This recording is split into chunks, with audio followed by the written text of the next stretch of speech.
Hello बच्चों। तो आज चलते हैं एटॉमिक स्ट्रक्चर के नेक्स्ट लेक्चर में।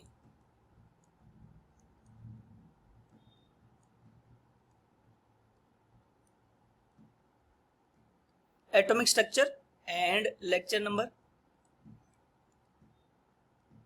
10। Lecture number 10। तो लास्ट क्लास में अपन फोटो इलेक्ट्रिक इफेक्ट कर रहे थे।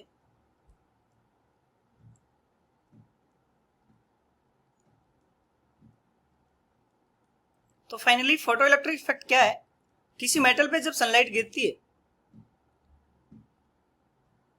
किसी मेटल पे जब सनलाइट गिरती है, स्ट्राइक करती है, तो अगर उसे इलेक्ट्रॉन इजेक्ट हो रहा है, अगर उसे इलेक्ट्रॉन इजेक्ट हो रहा है तो उसको क्या बोलेंगे? Photo electric effect. अपन ने पढ़ा था काइनेटिक एनर्जी इक्वल्स टू क्या था? आने वाले फोटोन की एनर्जी माइनस वर्क फंक्शन। ये फॉर्मूला, इसमें जो है काइनेटिक एनर्जी है, ये किसके लिए एप्लीकेबल है? और बताओ। मैक्सिमम ही है, ये मैक्सिमम काइनेटिक के लिए एप्लीकेबल है।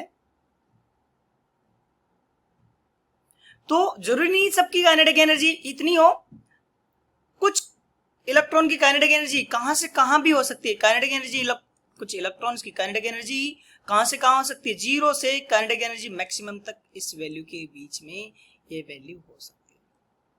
तो क्या चीज जरूरी नहीं मैक्सिमम काइनेटिक एनर्जी के साथ ही इलेक्ट्रॉन इजेक्ट हो, ये काइनेटिक एनर्जी कम भी हो सकती है।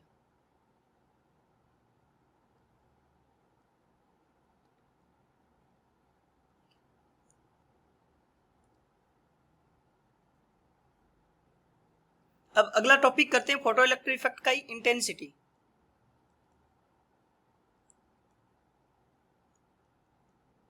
Intensity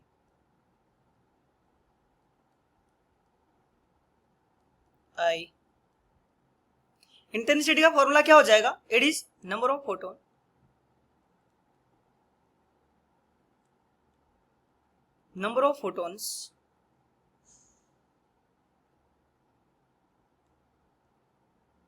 number of photons falling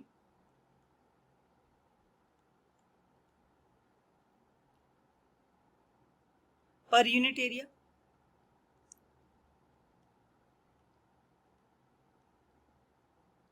per unit time।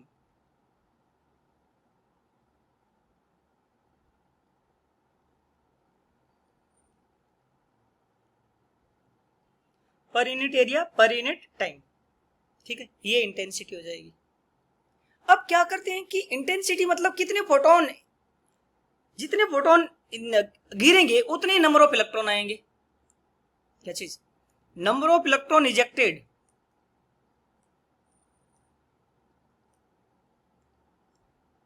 Directly proportional होगा किसके? इंटेंसिटी के। और अपन को पता है कि करंट, जो फोटो करंट है, वो भी किस पे डिपेंड करेगा? कितना इलेक्ट्रॉन इजेक्ट हुआ। तो डायरेक्टली बोल सकते हैं कि ये किसके प्रोपोर्शनल भी है? इंटेंसिटी के प्रोपोर्शनल। यहां से अपन बोल सकते हैं कि ये चीज किसके प्रोपोर्शनल भी है? इंटेंसिटी के प्रोपोर्शनल भी है।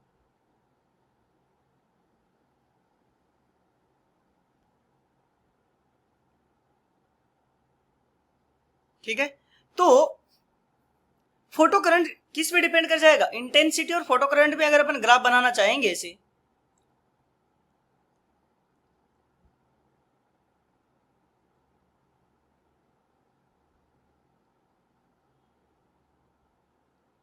किसकी बीच में? आई मीन्स इंटेंसिटी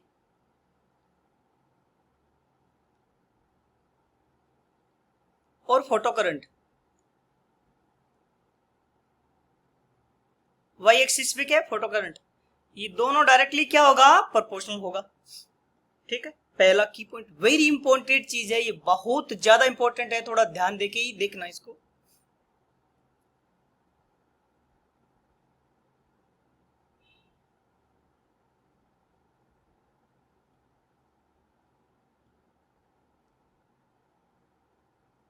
यहां पे क्या लिखा है मैंने? Photo current.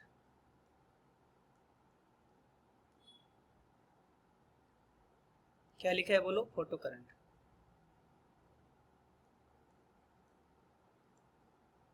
तो ये ग्राफ कैसा आएगा, ऐसी लाइन आएगी, ठीक है।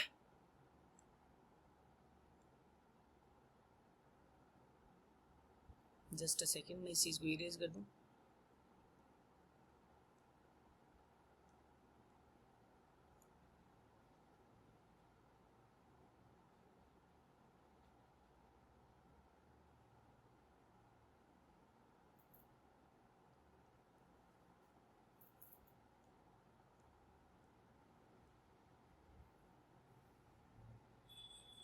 एंड जो काइनेटिक एनर्जी वो किस पे डिपेंड करी थी, अभी फॉर्मूला ही देख रहे था। काइनेटिक एनर्जी डिपेंड अपॉन किस पे बताओ, फ्रीक्वेंसी या wavelength of striking photon. Frequency या वेवलेंथ ऑफ स्ट्राइकिंग फोटोन्स उस पर डिपेंड करेगी डायरेक्टली।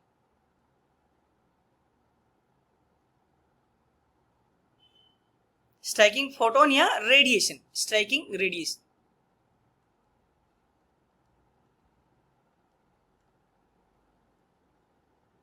ठीक है। अब मैं बात करूं इंटेंसिटी किसकी, फोटो करंट।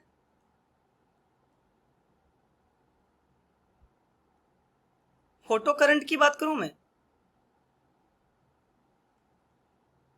वाई एक्सिस पे, और मैं इधर बात करूं किसकी बताओ, करंट फ्रीक्वेंसी की, उस पर डिपेंड करेगा नहीं, क्योंकि फ्रीक्वेंसी बढ़ाने से नंबर ऑफ फोटोन नहीं बढ़ेगा। तो फोटो करंट क्या रहेगा बताओ, कांस्टेंट रहेगा। क्या बोला मैंने, फोटो करंट किस पे डिपेंड करता है, नंबर ऑफ फोटोन पे। तुम फ्रीक्वेंसी बढ़ाने से नंबर ऑफ फोटोन नहीं बढ़ेंगे, इंटेंसिटी बढ़ाने से नंबर ऑफ फोटोन बढ़ेंगे, तो से इलेक्ट्रॉन बढ़ेंगे। तो फोटो करंट किस पे डिपेंड करता है बोलो, इंटेंसिटी पे। तो फ्रीक्वेंसी बढ़ाने से फोटो करंट चेंज नहीं होगा, फोटो करंट चेंज नहीं होगा।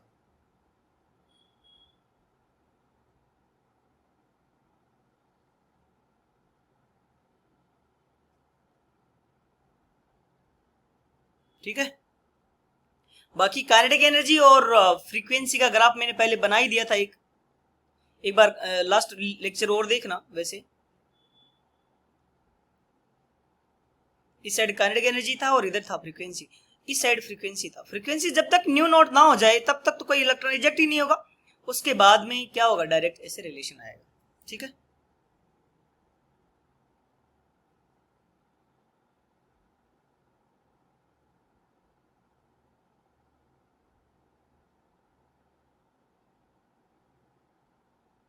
एक न्यूमेरिकल और दे देता हूं मैं तुम्हें,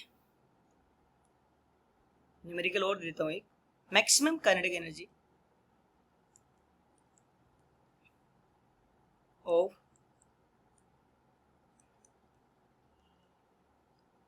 emitted photons, emitted photoelectron when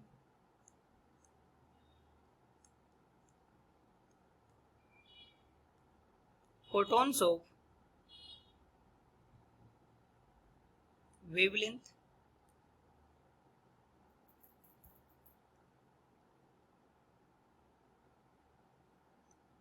(410 nanometer falls on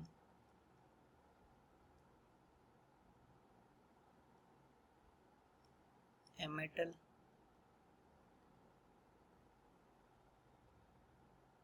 is 2 electron volt. Calculate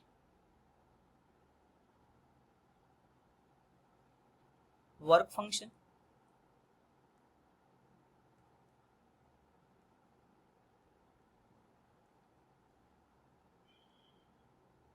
calculate work function, threshold frequency and threshold wavelength। जब अपन को पता है आने वाले फोटोन की एनर्जी कितनी है बताओ, क्या होती है, एच बाई लेमड़ा होता है इसका फॉर्मूला। एच सी का वैल्यू क्या है 1240 eV dot nanometre divide by wavelength कितनी है 410 नैनोमीटर।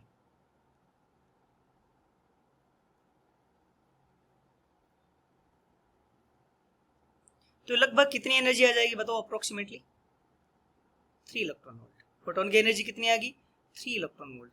तो वर्क फंक्शन इक्वल्स टू क्या होता है, फोटोन की एनर्जी माइनस किसकी बताओ, अभी थोड़ी देर पहले एक फॉर्मूला देखा था कि काइनेटिक एनर्जी क्या होगी, आने वाले फोटोन की एनर्जी माइनस वर्क फंक्शन।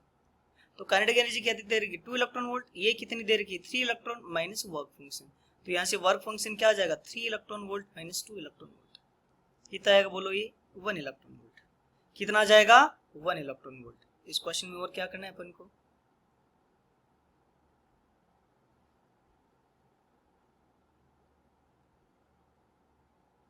इस क्वेश्चन में और क्या करना है, थोड़ा सा एक चीज और करनी है अपन को। क्या चीज, फ्रीक्वेंसी भी निकालनी है। तो एनर्जी आ गई अपने पास 1 electron volt. Energy equals to क्या होता है एच न्यू, एच का वैल्यू क्या होता है,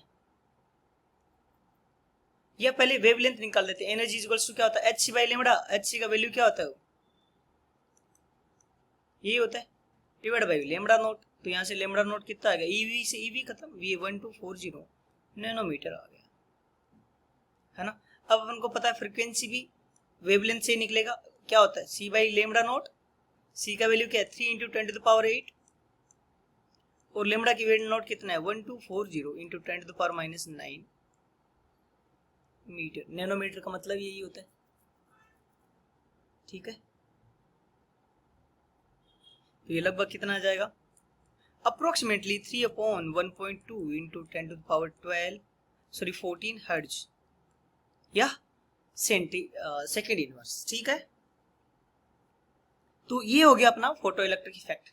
इसके बाद अपन एक बहुत ही इंपॉर्टेंट फिनोमेनन पे जाने वाले हैं, वो बहुत ही इंपॉर्टेंट है, Bohr's model of atom.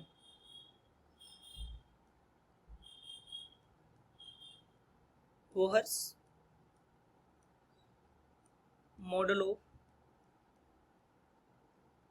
Atom, bore का एटॉमिक मॉडल।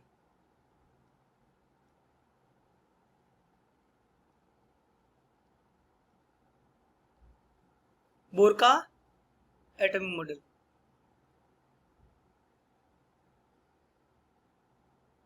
तो क्या चीज इसने क्या बोला कि आफ्टर फेलियरिटी ऑफ, कौन सा रदरफोर्ड का मॉडल फेल हो गया था, after फेलियरिटी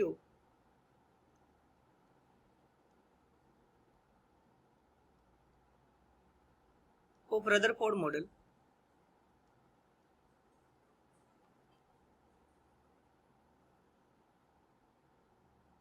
after failurity of Rutherford model,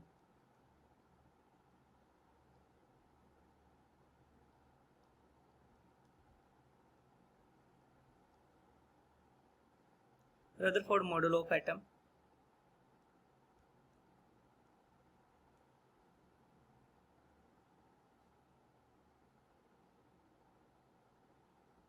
bore ने एक नया मॉडल दिया, बोहर ने, बोहर गेव है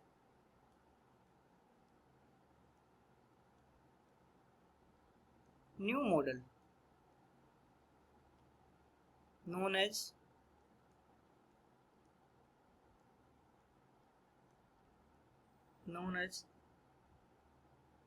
Bohr's model of atom।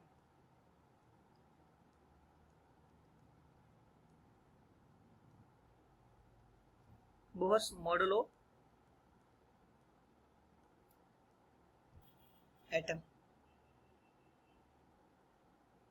21 पे बेस्ड था, it was based upon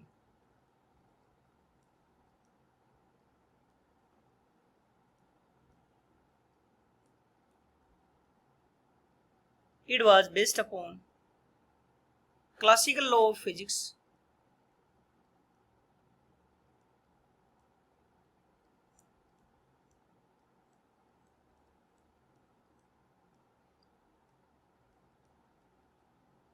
classical law of physics and quantum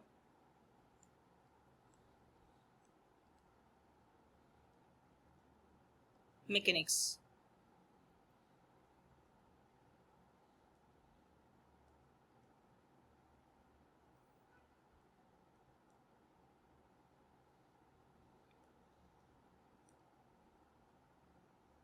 इसके क्या क्या पोस्टुलेशन या अजम्पशन था,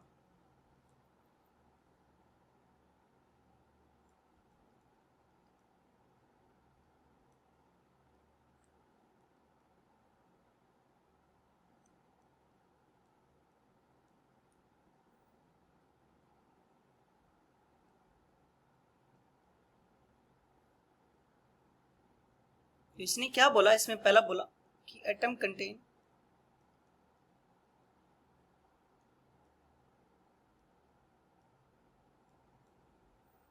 two part,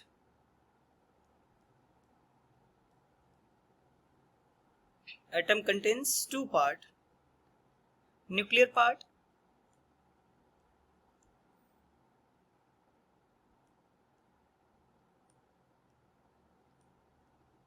and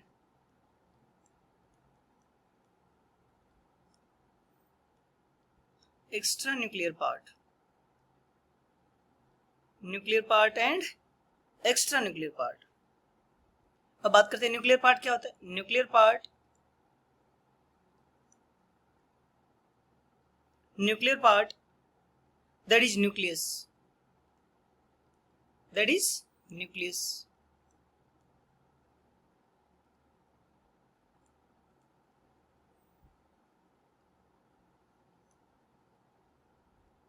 that is nucleus is present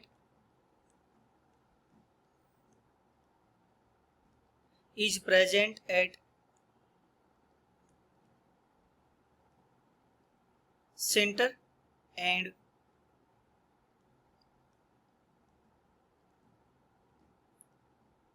extra nuclear part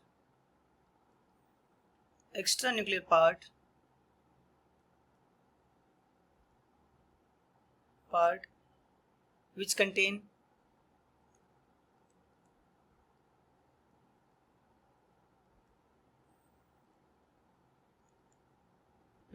electron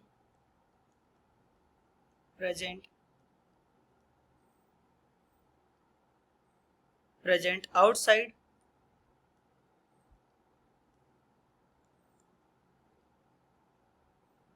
and electron revolve around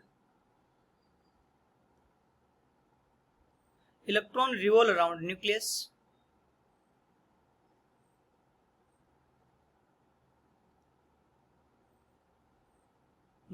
in closed circular orbit,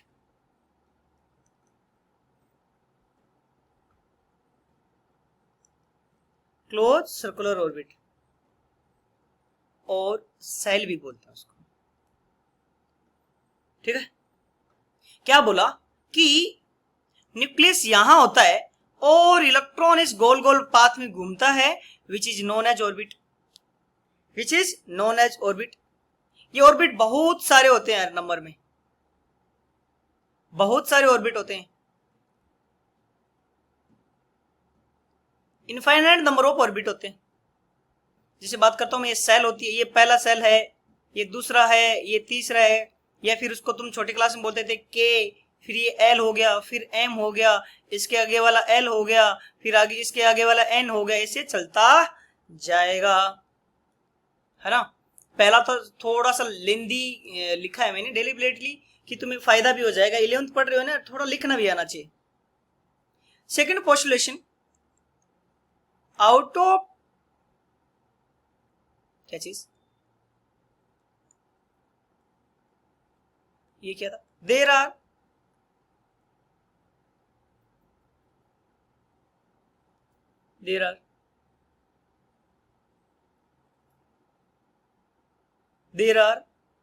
infinite number of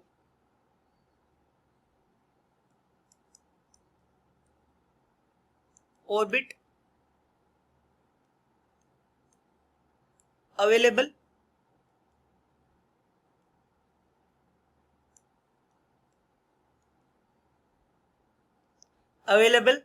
around nucleus।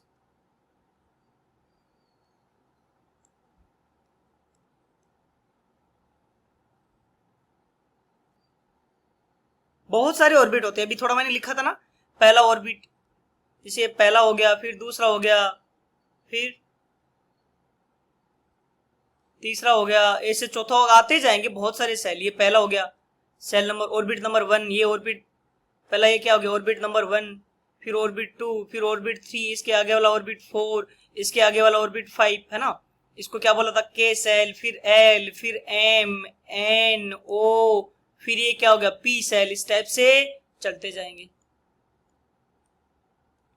तो क्या चीज, दूसरा पोस्टुलेशन क्या है, out of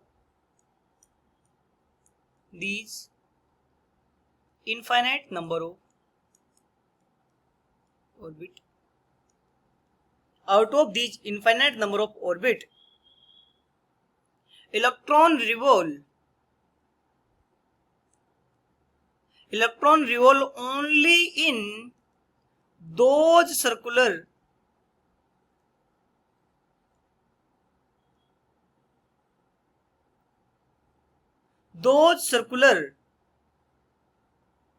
orbit in which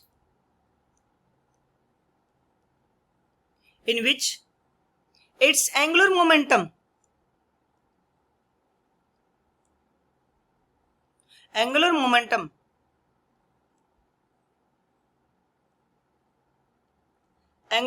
is integral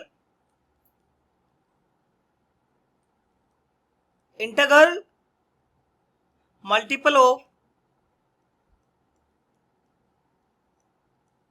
h upon pi, h upon 2 pi। And इसको क्या बोलते हैं, and this is known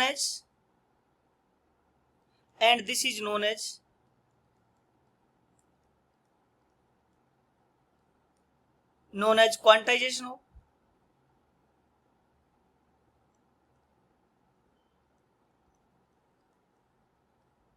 quantization of angular momentum.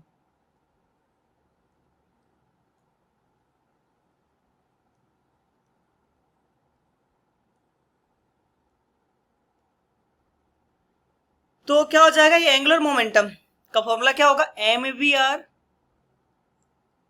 किसके इक्वल हो जाएगा, एन एच अपॉन 2 पाई के इक्वल हो जाएगा। किसके इक्वल हो जाएगा, एन एच अपॉन 2 पाई। एम क्या है, मास ऑफ इलेक्ट्रॉन,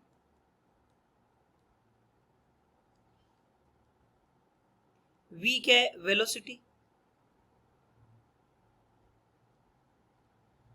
किसकी बताओ, इलेक्ट्रॉन, और आर क्या है, रेडियस ऑफ इलेक्ट्रॉन फ्रॉम, कहां से बताओ, न्यूक्लियस, कहां से, न्यूक्लियस। एच तो जानते हो प्लैंक कांस्टेंट होता है, एच क्या होता है, प्लैंक कांस्टेंट, इसकी वैल्यू क्या होती है 6.626 इंटू 10⁻34 जूल सेकेंड। और एन क्या है, नंबर ऑफ ऑर्बिट, कि ऑर्बिट कौन सा है, पहला है, दूसरा है, तीसरा है,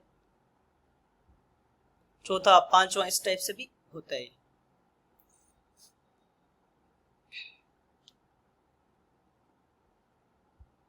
नेक्स्ट थर्ड पोस्टुलेशन है, energy of stationery orbit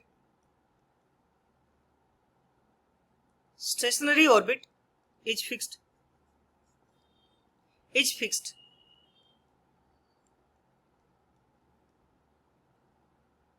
and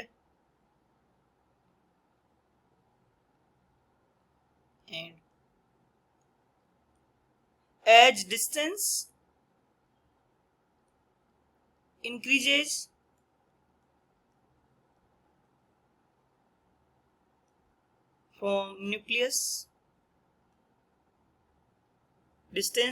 from nucleus, energy also increases।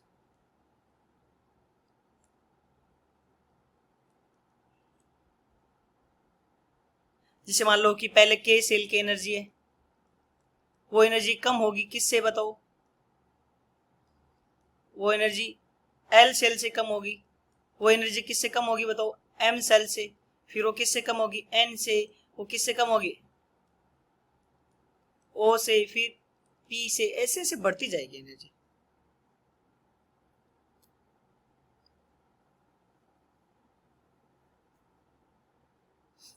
ठीक है, नेक्स्ट है fourth point, unless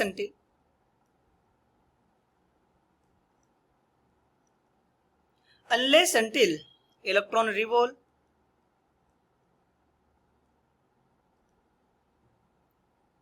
in any orbit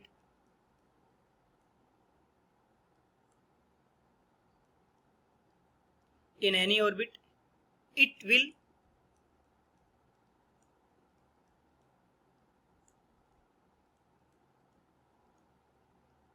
neither lose energy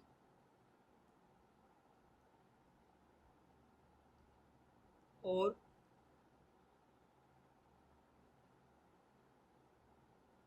neither lose energy nor gain.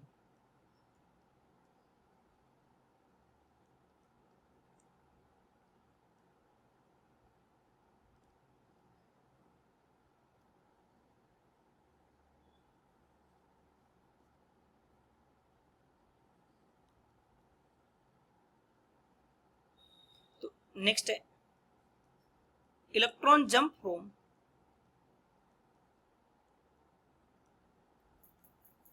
lower electron jump from lower orbit to higher orbit by absorbing energy absorb करके जाना पड़ेगा. Suppose electron n equals to किस में था बताओ 1 में था, इसको n इक्वल्स टू किस में जाना है 2 में जाना है. तो यहां से यहां कैसे जाएगा बताओ, एनर्जी को क्या करके, ये इलेक्ट्रॉन यहां से यहां कैसे गया, एनर्जी को अब्जॉर्ब करके वेवलेंथ की फॉर्म में फोटोन की एनर्जी आएगी. ठीक है. 6 electron jump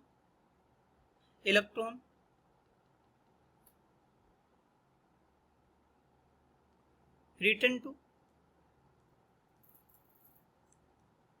lower energy lower orbit from higher orbit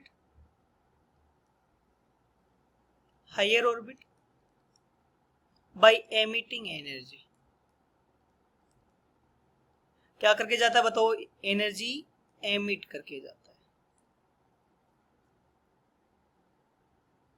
ठीक है. जैसे 4 से 2 में जाना है तो एनर्जी एमिट करेगा, है ना. 2 से 1 में जाना है तो भी एनर्जी एमिट करेगा. 3 से 1 में जाना है तो भी एनर्जी एमिट करेगा.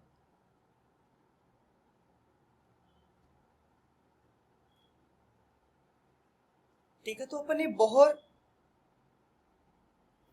एटॉमिक थ्योरी पढ़ी है, ये काफी इंपॉर्टेंट है. कल की क्लास में 1-2 पोस्टुलेशन और पढ़ के इस पे अपन न्यूमेरिकल्स करना सीखेंगे. न्यूमेरिकल्स बहुत इंपॉर्टेंट होंगे इस चैप्टर के, और इसमें से बहुत एटॉमिक थ्योरी के न्यूमेरिकल बहुत बार पूछे जाते हैं. अगेन एंड अगेन इनके न्यूमेरिकल पूछते हैं बार बार. तो न्यूमेरिकल को थोड़ा सा अच्छे से रिवाइज कर लेना है अपन को, जिससे क्या है कि तुम्हें एग्जाम में दिक्कत ना आए. और वैसे अगर बात करें इस चैप्टर की तो ऑल्दो ये चैप्टर काफी इजी होता है, बहुत इजी चैप्टर होता है. तो आराम से भी पढ़ोगे तुम लोग तो तुम्हारा सारा पार्ट इजीली कवर हो जाएगा.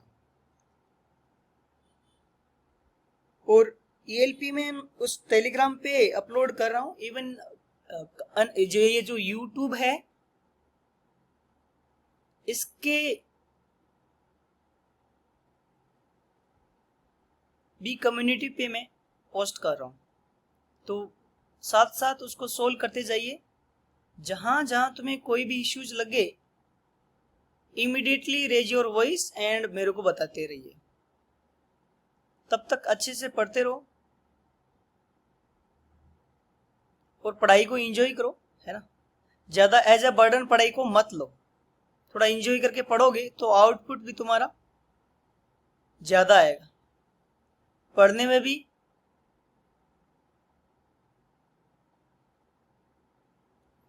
भी तुम्हें मजा आएगा.